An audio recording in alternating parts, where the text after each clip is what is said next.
am Paul Reiser, Director of Detroit Urban Solutions for TechTown Detroit.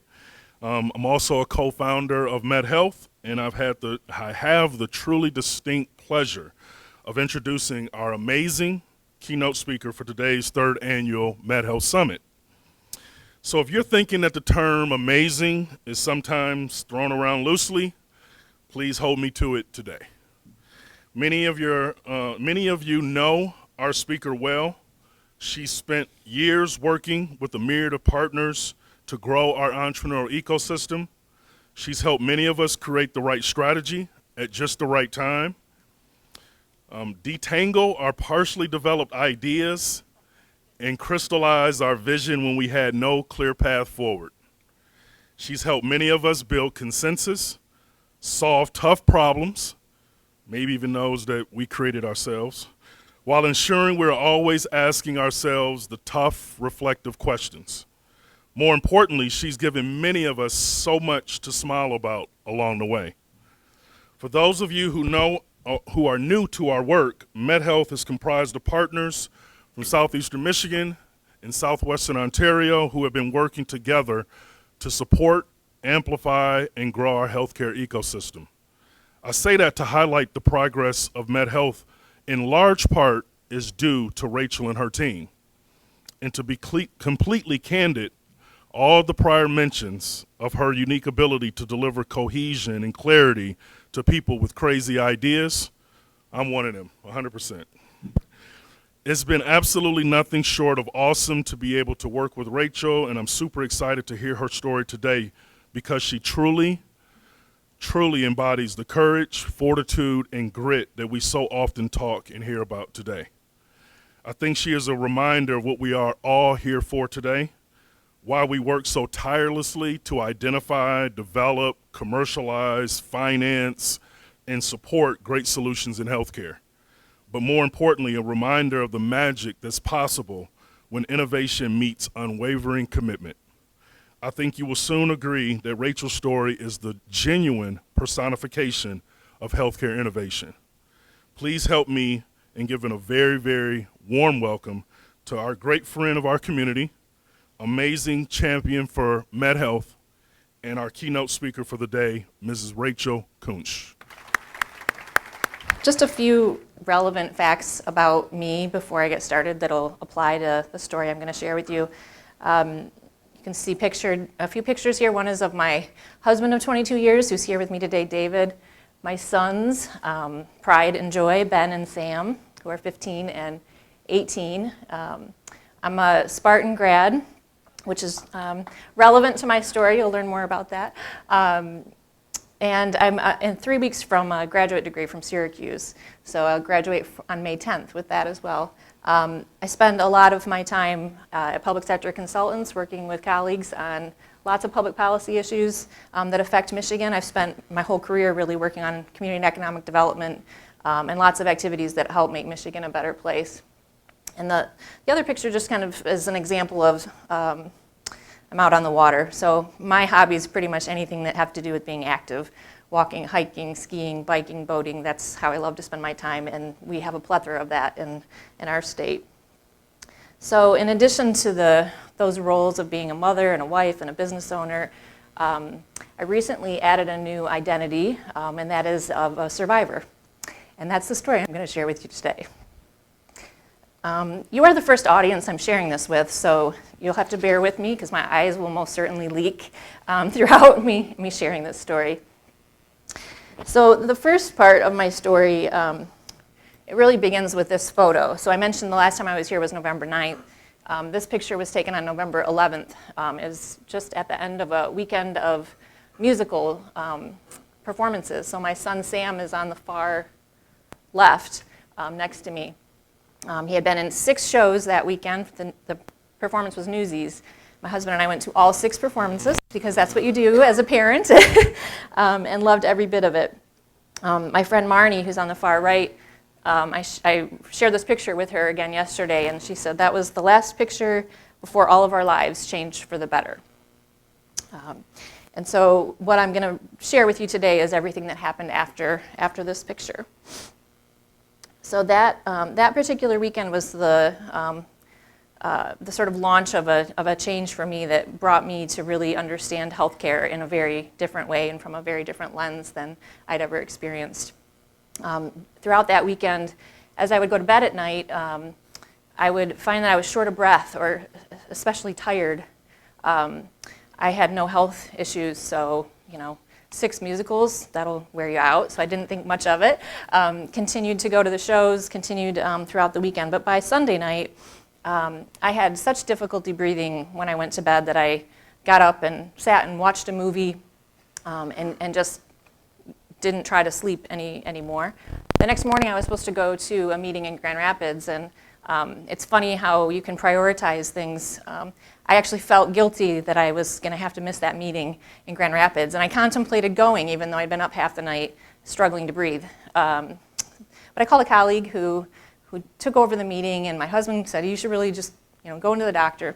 So I went to the family doctor, and you don't have to probably be in the medical field to know that this is not what an EKG is supposed to look like. Usually the lines are pretty consistent. So when I went to my family doctor, based on my symptoms, they did an EKG, and this is what they found. And it got me an ambulance ride to the ER from the doctor's office. This was the first day, and I share this picture because I look pretty good, right? I'm smiling, I don't look sick. I still, at this point in the ER, was short of breath, but wasn't feeling horrible just yet. Initially, though, blood tests identified, the doctor said I'd had a heart attack, which just didn't make any sense. I had no health issues, my numbers were all good, didn't add up. It was sort of like a, say what? moment. They then had me go back for a heart catheterization, which I've now had a few of those. Essentially, they go in through your jugular vein, put a sheath in, and take a look at the heart and see how it's doing. And that revealed that my heart was not functioning well. In fact, my heart was functioning at about 25% output. And nobody functions at 100%, but 60% or so is a good place to be. So that explained why I had a heart rate of 150 and blood pressure of like the 80s over 50s. My heart wasn't working properly. Essentially, I was in congestive heart failure.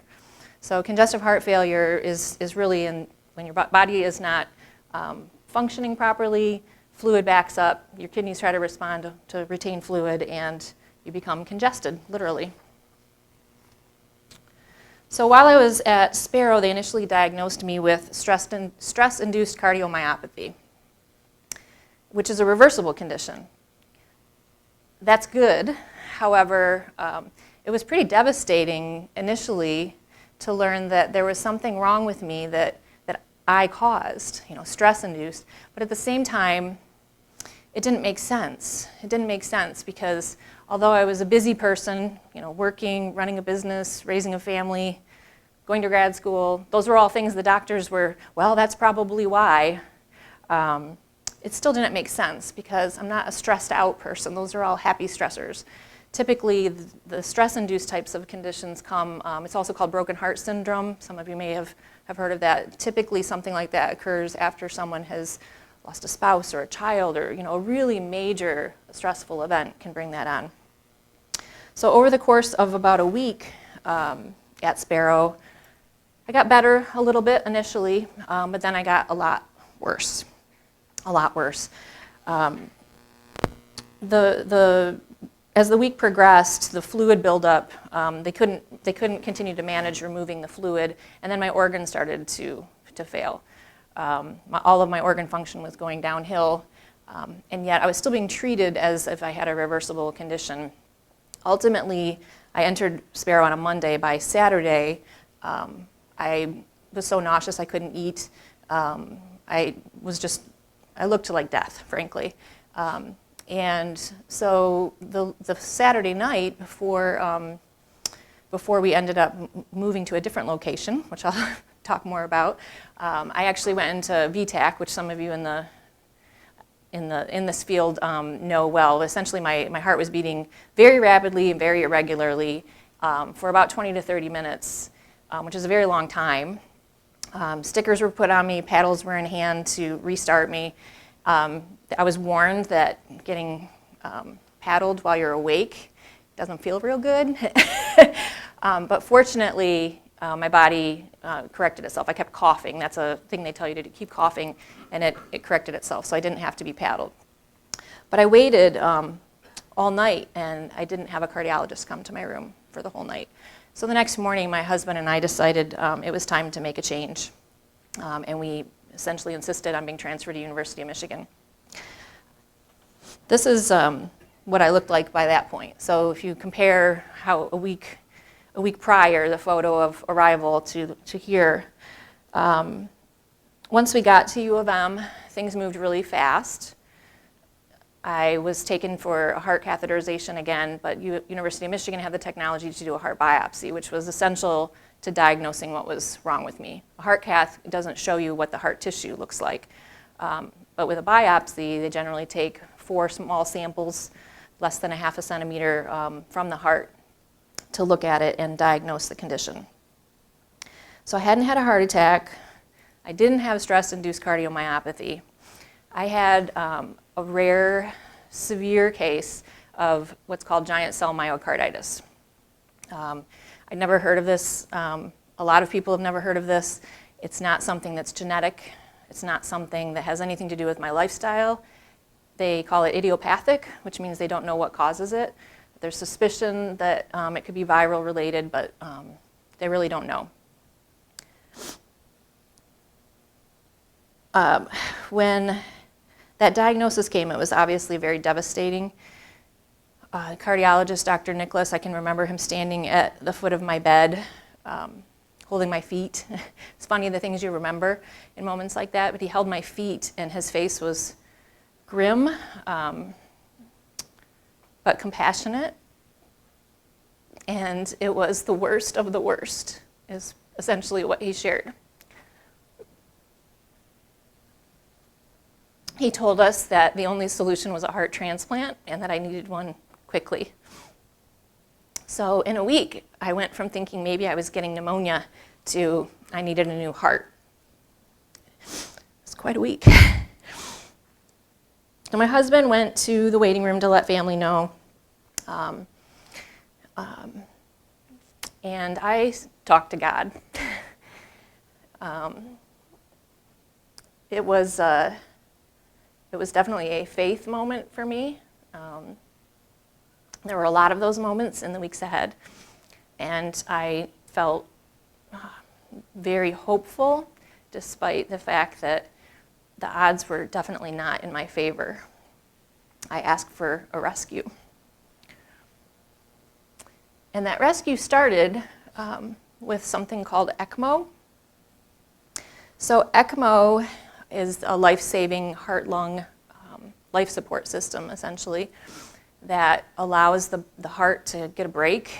And in my case, because as I mentioned, my output was so low, it was essential to ensure that my blood was properly oxygenated so that my organs could function. And ECMO is something that is often used as a bridge to heart transplant.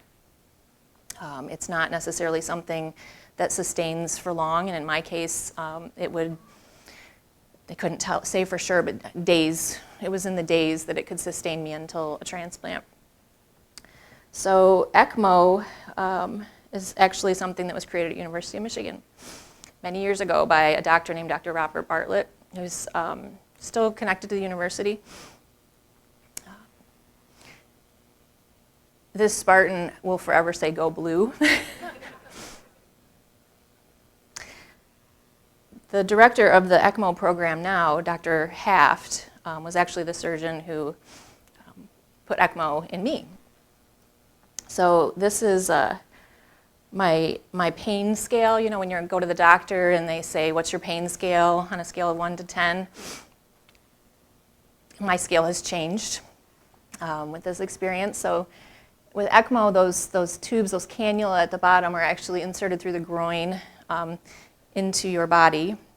In my case, I was wide awake. Other than some lidocaine for the incisions, I felt all of it, and it was horrible.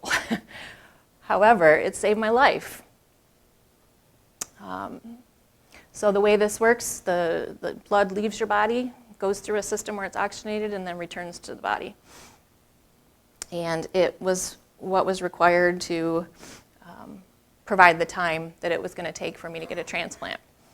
So because of my condition, very quickly the doctors worked to get me on the transplant list.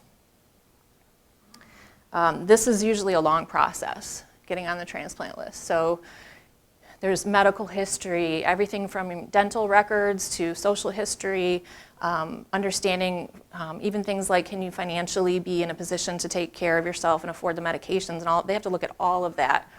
In my case, they did that in less than 24 hours. So I was on the transplant list very, very fast. It's interesting because there's sort of a juxtaposition of my otherwise healthy self to the really severe condition that I had that was a blessing. I was so very sick, and your medical urgency is a big factor in your placement on the list, and yet I was a very good candidate for a transplant because I didn't have any health issues up to that point. So now it was time to wait for a match. And there were so many cardiologists and doctors, wonderful doctors at University of Michigan that I spent time with, and one of them was Dr. Aronson, who I learned later is actually the director of the transplant program at University of Michigan, and yet he would come into my room and he would lean up against something and answer every question and talk with us and make sure all of our questions were answered. And it seemed like he had a lot of time on his hands that he would do that. And then later I learned he runs the whole thing. But I remember him coming in and I said to him, I feel like I'm praying for someone to die while we were waiting for that donor. And he said, no, Rachel, you're not praying for someone to die. That course has already been set. You're just praying for a match. And it was moments like that, those moments of compassion from the healthcare professionals at the University of Michigan, that made a huge difference in my care and recovery and my family's ability to cope. Well, it did not take long. The next day, Thanksgiving, Dr. Aronson called me from his driveway before he entered his home to have Thanksgiving dinner with his family to say that a match had been found. It doesn't happen like that usually. You can see my family here making hearts with their hands. It was a Thanksgiving none of us will forget, for sure. Everything happened really fast. So just to review, I went to U of M Sunday, had a biopsy Monday, had a diagnosis, and was put on ECMO on Tuesday, was put on the transplant list on Wednesday, and a donor match was found on Thursday. So when I go to University of Michigan and for follow-up appointments and see techs or go into a heart cath lab, I'm celebrity isn't the right word, but people will say, oh, I've heard about your case, because it's just so rare to have that type of condition, which frankly, giant cell myocarditis is something that historically has been discovered on autopsy, not diagnostically. So that's a part of the advancements in the medical care that was actually able to be discovered in me because it is so rare. So many things had to line up perfectly for this to happen. A confluence of so many factors. So the surgery was scheduled for Thanksgiving night, or during the night, the following morning. They can't pick a time because they have to go and recover the organ. And I remember there was like an electricity in the room, bustling, doctors and nurses coming in and out. Because of the ECMO system, I had to be on anticoagulants. And so looking back, I remember the fellow that came in, before we even knew, a fellow had come in and told the nurses that they needed to reverse the anticoagulant stat, and didn't think anything of it. They're barking orders all the time, right? But learned later they knew that the donor had been found, and so that was a bit of foreshadowing. But as as joy-filled as we all were, it didn't mean that I was going to be okay. There was still a lot that could go wrong. The heart could arrive, and even though they did testing, it could not fit. With hearts, there's the issue of making sure they physically fit the body. It's not just blood match and antigens. It's looking at the physical fit. My body could have rejected it. There's a lot that could go wrong. I could pass away during the surgery, but I just believed I would be fine. But I didn't take that for granted. So I talked to each member of my family, told them what they meant to me.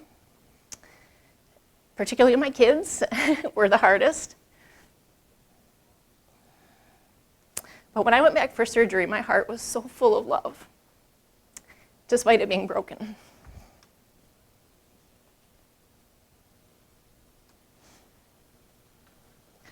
So when I went back for surgery, this was the last thing that my family saw. And by the way, credit to my husband for chronicling so much for me with photos. I was obviously too out of it to even think about something like that, but when I was being able to see my journey was very valuable to me. It's funny because I don't remember a lot in those days. Actually, I do remember a lot. There are certain things I remember really, really well. But when I was taken back for surgery, I ended up being in the OR for 2 or 3 hours before the surgery started because they were waiting for the phone call. And they were so kind, the anesthesiologist, the nurses, everyone that was back there. And I commented that I'd never been in an OR before. And one of the anesthesiologists said, well, go big or go home. I laughed too. They asked me what music I wanted on, because we were just basically hanging out in the OR, waiting for a heart transplant, no big deal. And I said Frank Sinatra, because, wouldn't you like it the last thing you hear to be Frank Sinatra? At least I would. And so we waited, and I remember very well the phone ringing in the operating room. And, you can hear them going back and forth.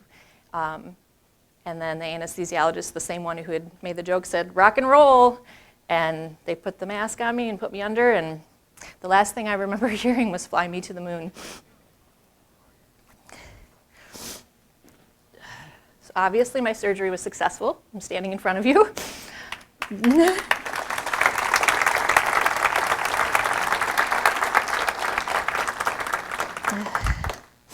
Thank you for that. So they kept me intubated for a couple days. There was about 3 days that I was out between the surgery and following. My husband said it looks like saran wrap is put across the incision initially, and that's both to allow the swelling to go down and to make sure everything's working well before being closed up. So again, 12 days. This is 12 days from the start of this, from I think I'm getting pneumonia, to here I am. So my family had some fun with me as I came out of sedation. My husband said that my eyes, would sort of half open a lot of the time while I was in this in-between state, and he would come over and shut my eyes. It was a little creepy, but as I came out of sedation, I couldn't get enough cherry Jell-O, apparently, and the meds had me hallucinating that there was literally a conveyor belt of cherry Jell-O going by, and they were just feeding it to me. And I said, oh, there's never enough Jell-O.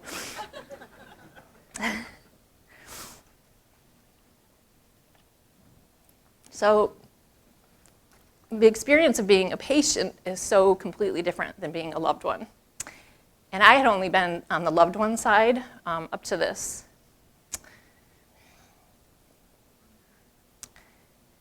So my hands were too swollen for me to wear my wedding ring. And actually, it was one of the last things in the operating room. They realized I still had my wedding ring on and went, oh, we get that off? And it took a little bit to get it off because it was swollen on. My husband wore that for the next month. He never left Ann Arbor. He said there was a magnet keeping him there. I have a really awesome family. My parents camped out, my siblings, my in-laws, my kids. I mean, even the workers in the Residence Inn in Ann Arbor were remarkable. They loved on my family and prayed over them and helped take care of them as well.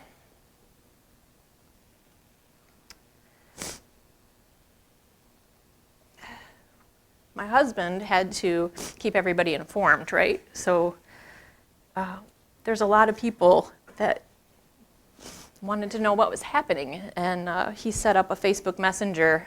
Great use of technology for healthcare. Set up a Facebook Messenger so that he could post things and a lot of people could know at once. And I'll come back to that in a minute, but there was a lot of coordination that he had to deal with. But we also had an army of people.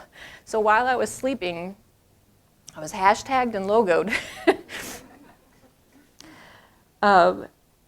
We had friends who, just beyond creating this, who had it put on t-shirts and it was sold in my son's high school, and the funds were raised to contribute to Gift of Life Michigan. People cleaned our house. They made us meals. They built a railing so that I could easily get into the house when I got home. They set up a Christmas tree, which was something to see when we got home. Shoveled our driveway. I mean, you name it. We have some pretty incredible friends. And when I was able to say, can I look at my phone? Can I see the messages? It took me about 3 hours to get through all of those Facebook Messenger posts. And one of the things Dave had asked people to do was to encourage me to send a picture of themselves or a group. Some of you are up here making hearts. And I can tell you that when I was able to look at all of this and all of these messages, it filled that new heart with a lot of love.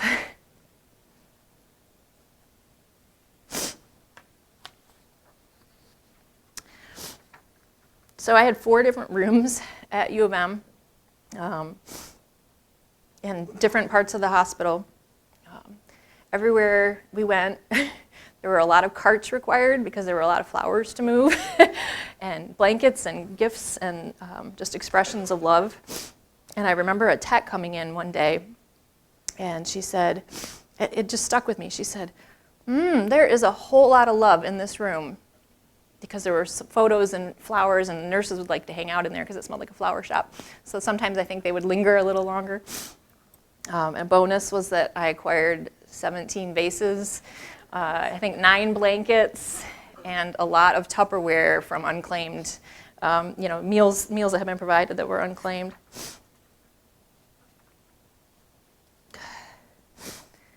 And so now the healing starts. And those of you that have been through, difficult medical experiences know that it's not a straight line. There's good days, there's bad days. It was hard. I was in a lot of pain. And we learned through this experience that I don't tolerate narcotics. I hallucinate on them and have horrific nightmares. So my recovery was 100% reliant on Tylenol. So when the 8 hours would come and it was time for a dose, I was ready for it.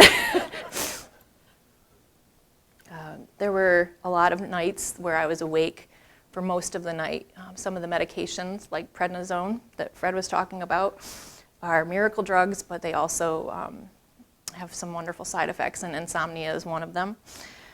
Between pain and meds, there were lots of nights where I would just give up on trying to sleep. I'd listen to music, pray, watch cooking shows, anything to keep my mind occupied.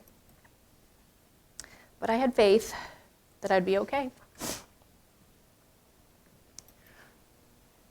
So one of the things that Dave was trying to do as I was recovering in the hospital was to get me to smile, to share that photo on that Facebook Messenger account that I mentioned. This was the first time I smiled. Some of our Spartan friends gave us a hard time because you can see there's a lot of U of M stuff in there. I said, I bleed green, but my heart is maize and blue. So, So one of the biggest hurdles to overcome was mobility. When you spend time bedridden, there's a rule of thumb for every day in bed. It's about 3 days to recover. And so I was in bed for 3 or 4 weeks. What was good is that I was in good shape before this happened.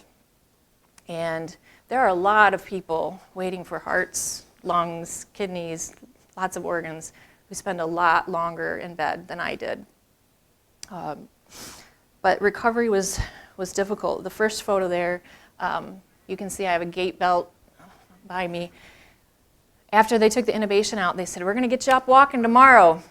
And I thought, "You're freaking crazy."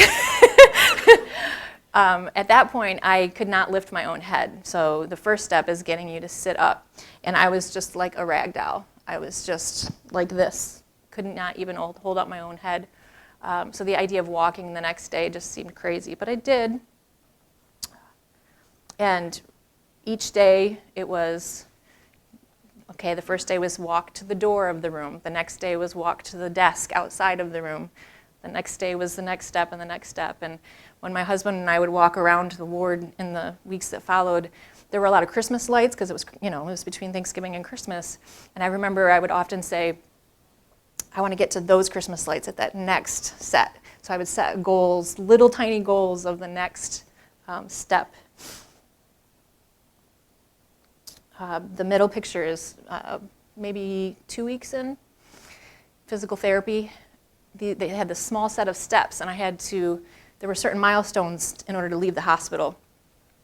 Climbing up and down those steps, equivalent to how many steps are in your home, is one of them. And I was determined to get out of the hospital. So those steps were something that were both a bit of a nemesis and a great goal. And that last picture is maybe 2 months ago at cardiac rehab. I don't have a mask on up here, but if you come talk to me afterwards, you'll see me put it back on because I'm still immunosuppressed, so to protect myself, I wear that. Now I work out for about an hour and a half at cardiac rehab, and I've started running on the treadmill. So go figure.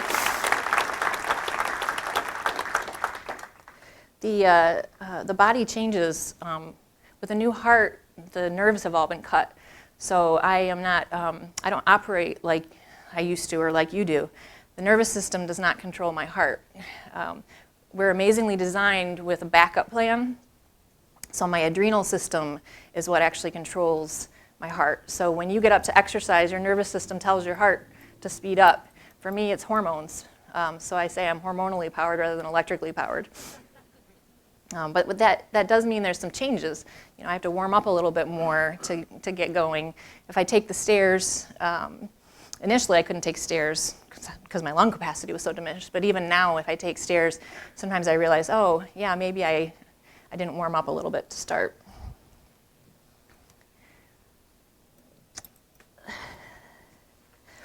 So these are some of the nurses and doctors who took care of me. And I put this forward because we talk about healthcare providers and we all experience them, but with something like this, these people, well, they're really special to me. The nurse on the far left was in the room when we got the call about the heart, and we've stayed in touch with her, Katie. She's actually a Washington County commissioner. So I actually have a work connection with her, I learned. But Katie, I remember when the call came, she said, "Shut the front door," because it happened so fast. On the far right is my heart surgeon. He's the surgeon who actually put the heart in me. So there's just a lot of people there that I've just been so amazed with the coordination of care, the quality of care, the time that people spend in every position, not just the doctors and nurses, but across, social workers, physical therapists, the techs, the people that bring you your meal when you're in the hospital. It's a really incredible place.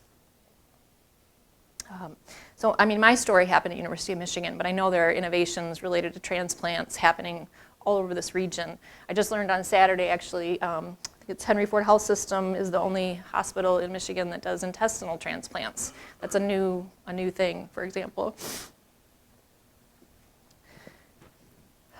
So let's talk a little about drugs. This purple case here, it's a week's supply. There's about 218 pills in that case. This was post-transplant. I'm down to like 160, I think, a week, because they've reduced some. Prior to this, I was on no prescription medications, 0. So that was an adjustment.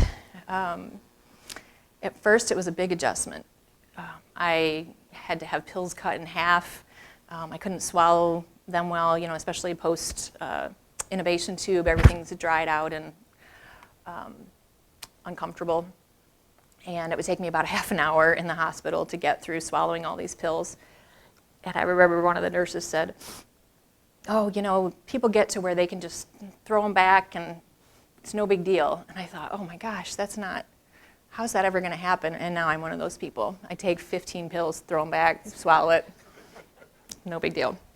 So there's a host of things in there: antivirals, antibiotics, antifungals, anti-rejection, medicines to counter the effects of some of those drugs, and lots of vitamins.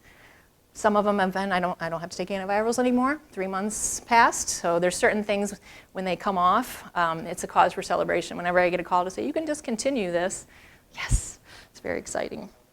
And so as I mentioned, some of them have some pretty unpleasant side effects. One of them gives me the shakes, but it'll get better. Some of them can give you kidney problems. So far, so good for me.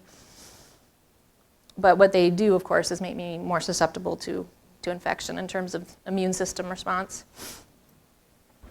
Prednisone, as I mentioned, prednisone is both a miracle drug, and I wouldn't wish it on my worst enemy. I mean, a lot of people have taken it for something like seasonal allergies, and I had as well. A week's a lot different than months. There's some pretty bad side effects, not just the things like insomnia, but bone degradation, so I have to take high doses of calcium to counter that. It can wear down your core muscles. And like my friend Chippy here in this photo, it makes your face really full. And mine's coming down a little, so that's good. I'm being weaned off of that. But now, I mean, I really just don't even think about the medication anymore. It's just a part of life, literally. It is a part of what keeps me alive. I will always take anti-rejection drugs. I will take less as time goes by, but I will always take some. And it's just really incredible, the body and mind's ability to adapt and adjust to changes. So when everything was going down at that week of Thanksgiving, I said, I just really want to be home by Christmas. And at that point, even before we knew about heart, it was just, I love the holidays, and it was just a target, it was a goal to be home by Christmas. Well, we left U of M on December 8th, so I got my wish. And I wept when they told me I could go home. That was a really good day, and one of those doctors in that photo was the one who got to tell me that. And yes, I am watching another cooking show in this photo. So being home was a huge blessing, but it was also really, really hard. Despite all my husband's care, I couldn't press a nurse call button to have him at my beck and call, although he generally was. But even just the littlest things in the hospital room, the restroom was 7 steps away. At home, it was 70 or whatever. It was a lot more steps to get anywhere. Our bed was horribly uncomfortable to me at first. There were just a lot of things that were difficult, and the insomnia was really rough. However, it was really, really good to be home at Christmas time. And one of the things that I wanted to be able to do was go to my son's holiday choir concert. So this is the same son that was in the musical at the beginning of my story, Sam.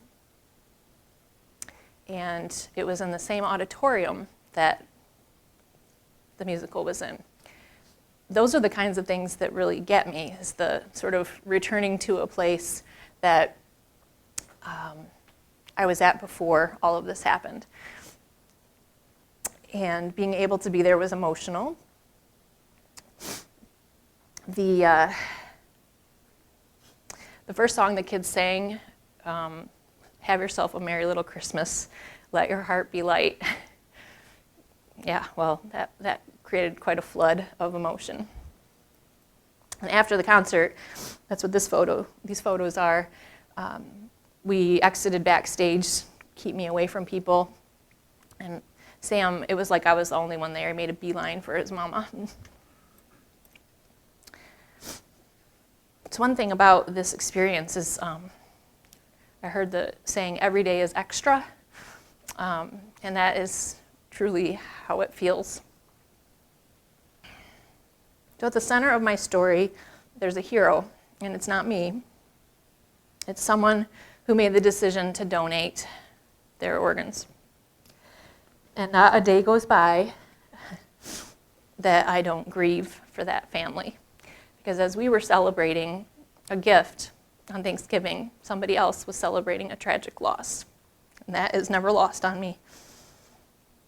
I have written to the family. I haven't heard back yet. I hope to, but it's possible I won't. I'm hopeful. And to know someone made a choice that allows me to live, there's not really words for that. But I can take action to honor his life. And one of the things that I think is important is to share my story to encourage other people to consider donating. We can't take our organs with us. They serve us no use. There's a lot of people waiting for them, and only about 2 to 3% of people pass away in a manner that even makes them eligible. That's why it's so important for us to all be registered to give other people a chance. April happens to be National Organ Donor Month. So you can register through these websites if you're not already. There's information on your tables, at least for you Americans, there's information. We all have power to save other people. So my donor left a legacy of life and love that didn't just impact my life, but my family's, my children's, my future grandchildren, my friends, my colleagues. It's a pretty big ripple, as Kelly was talking about. So we can all be that rock that creates that ripple. So to close, I just thought I'd share a few, what I would call just some lessons or things that I've taken away that, and there's a lot of them. I'm just going to share 3 of them with you. They apply to life, I think, in general.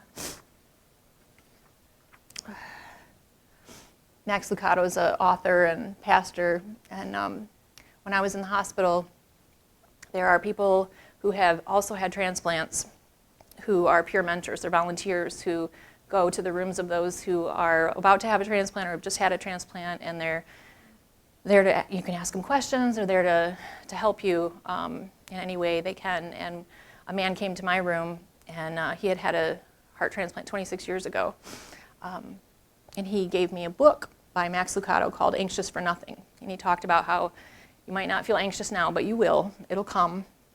And this is from that book. So there are a lot of things I could worry about.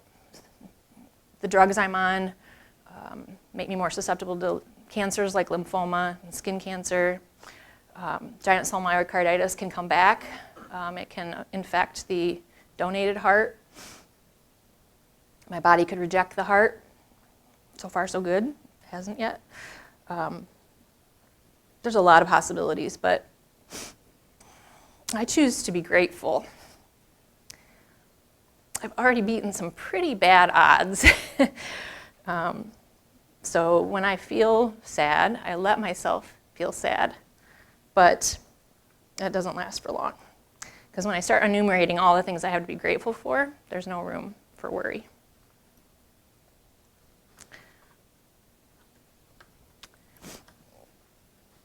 And this is not a play on victors.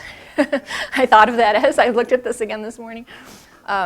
I talked about the baby steps of my mobility. As somebody who's always been really driven and productive and active, I had to adapt my expectations of myself, of what I was able to do, and learn to celebrate little victories. So things like every time I had 11 IVs at one point, so every time an IV went away, it was a cause for celebration. Every time a tube or a wire or a pill is reduced, it was a cause for celebration. And some days taking a shower constituted a productive day. So being able to not necessarily focus just on the finish line, but on the view from the race was really important to my recovery, and I think it's a good lesson for me in life.